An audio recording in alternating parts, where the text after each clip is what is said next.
E a gente volta no programa Utilidade Pública de hoje, trazendo um pouco da relação pai e filha, tá certo? Aqui com Arlindo Neto, que aceitou o nosso convite. Muito obrigada mais uma vez.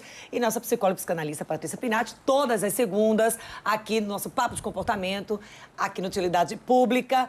A gente estava falando, no final do bloco anterior, dessa referência positiva, que é você ter um exemplo a seguir em casa. Não é aquela história não cola mais. Faço o que eu digo, não faço o que eu faço. Não dá Tá ficando mais. cada dia mais insustentável, né? Esse tipo de imposição. E aí a gente trouxe o Arlindo, gente, porque o Arlindo é paizão.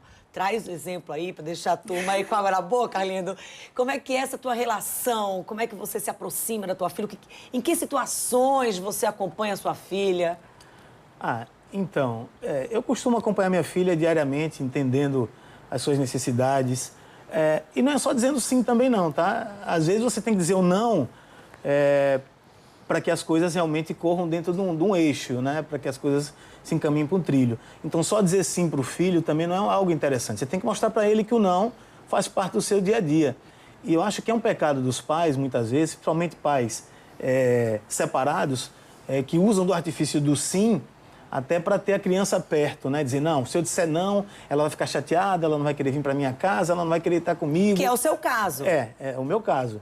Então, o nosso discurso, como o nosso diálogo sempre foi muito aberto, então eu digo não para ela naturalmente, da mesma forma que digo sim, né? Agora, o que você não pode deixar é simplesmente dizer não e deixar uma lacuna. Por que meu pai disse não para mim? E isso faz parte do dia a dia, facilita muito.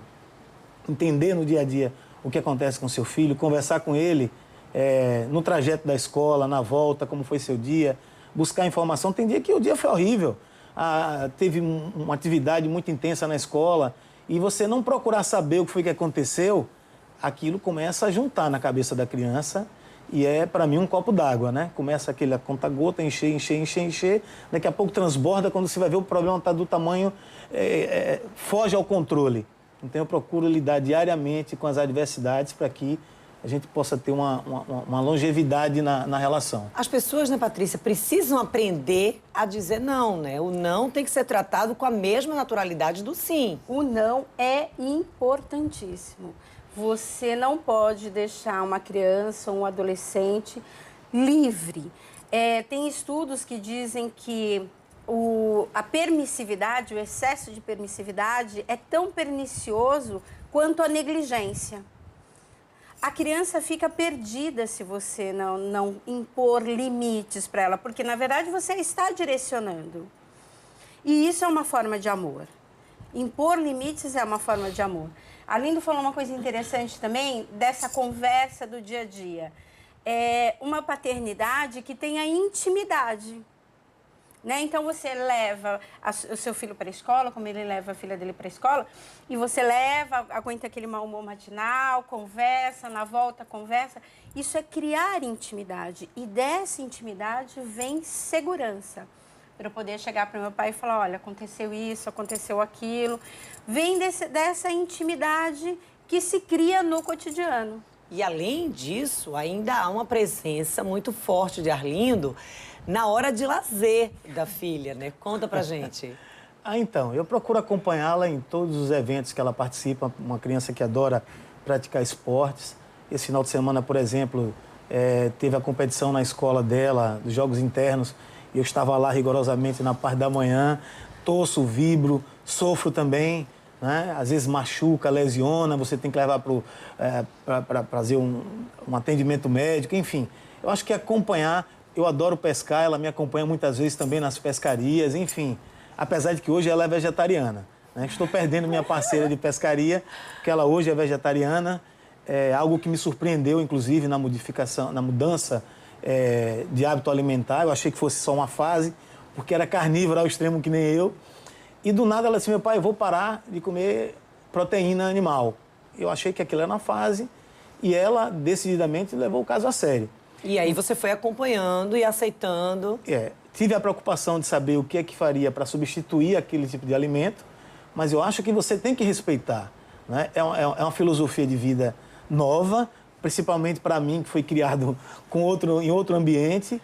E isso, de certa forma, refletiu, inclusive, na pescaria. Que é assim, meu pai, como é que eu sou vegetariana e vou te acompanhar para pescar. Tudo bem, mas você continua indo pro show com ela. Ah, não.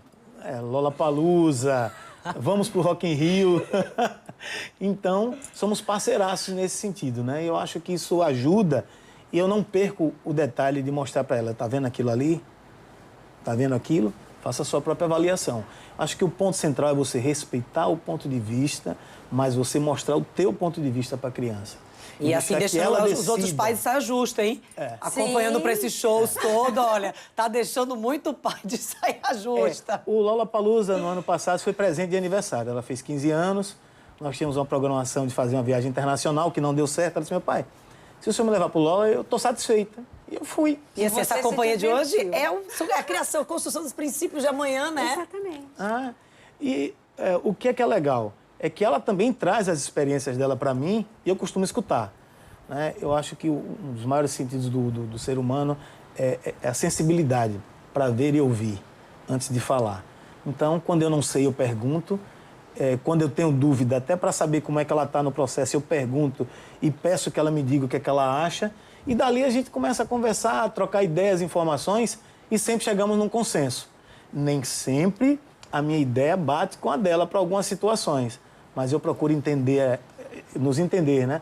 Na verdade, eu entendê-la e ela me entender, para a coisa fluir mais facilmente. É interessante essa ideia dela se tornar vegetariana, que é um confronto, mas um confronto amigável, né? Dela mesmo brotando de uma personalidade só dela, uma individualidade. Então, agora não vai dar mais para a gente pescar, né? Porque agora eu criei uma identidade só minha, né? Que você não vai fazer parte desse momento, que agora ele é só meu. E isso é a criação de um adulto mesmo, saudável, onde ele consegue negociar. Né? Olha, não vou mais pescar, porque não e vai a realidade mesmo, vai cortando ali vai o cordão umbilical, e cada vai formando um indivíduo adulto autônomo. Que e essa assim, ideia, né, com os bons exemplos a serem seguidos, né? Porque essa paciência ali de gotinha em gotinha todo dia, fazendo companhia, dando exemplo que a gente estava falando aqui antes. Olha, como é que você vai dizer para o seu filho não usar redes sociais na mesa, ou acordou, já tá na internet, se o pai faz isso, se a mãe faz isso, né? Essa é aquela imagem e aquilo que ela tem todos os dias como exemplo, mas a gente vai precisar dar mais uma pausa, a última do programa Utilidade Pública de hoje. Arlindo, daqui a pouco a gente volta a bater papo em 2 minutos depois do intervalo.